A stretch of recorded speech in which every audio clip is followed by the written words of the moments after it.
मैं तुमसे एक बात कहना चाहता हूं, पर मेरे पास बोलने की ताकत नहीं। हम बेजुबान होते हैं, पर हम भी महसूस करते हैं। कल तक ये गली हमारा घर था, लेकिन अब हमें यहां से दूर कर दिया जाएगा। कुछ कुत्तों की गलती की वजह से हम सबको सजा मिल रही है।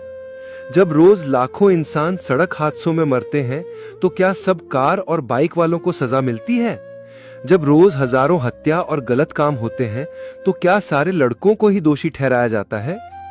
तो फिर हम बेजुबान कुत्तों के साथ ही ये अमानवीय व्यवहार क्यों? हमें भी दर्द होता है, हमें भी तकलीफ होती है। हमारे लिए कोई अदालत नहीं है, कोई कानून सुनवाई करने के लिए नहीं है।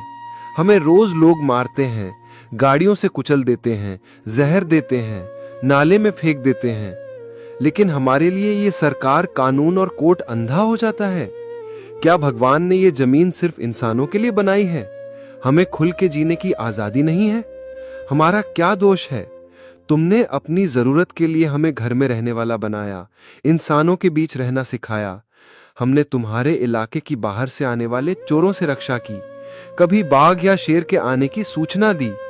जब घर में कोई घुसने लगा तो सबको भौंक भौंक कर जगा दिया। और अब जब सीसीटीवी कैमरे लग गए तो हमारी जरूरत खत्म हो गई। अब हम बोझ बन गए तुम्हारे लिए, और अब ये नया बहाना बनाकर हमें हमारे घरों से दूर कर दोगे। हमें पता है हमारी किस्मत का फैसला हो चुका है। अब लोगों को मौका मिल गया है हमें डंडे से मारने का, हमें बोरी में भरकर नाले में फेंकने का। लेकिन याद रखना, महादेव और भद्रकाली तुम्हें भी नहीं छोड़ेंगे। जो हमसे नफरत करते हैं, उन्हें भी महादेव उनके घरों से बेघर कर देंगे। अब हमारी सुनवाई वहीं होगी, पशुपतिनाथ की अदालत में होगी। उस परमेश्वर की अदालत के आगे किसी की औकात नहीं है, और हमारी चीखें, हमारे आंसू तुम सबको तबाह कर देंगे। तुम्हारी हस्ती का नामो निशान मिटा देंगे। याद रखना, हम भी इस दुनिया के हिस्से हैं, हमारी भी अपनी एक आवाज है।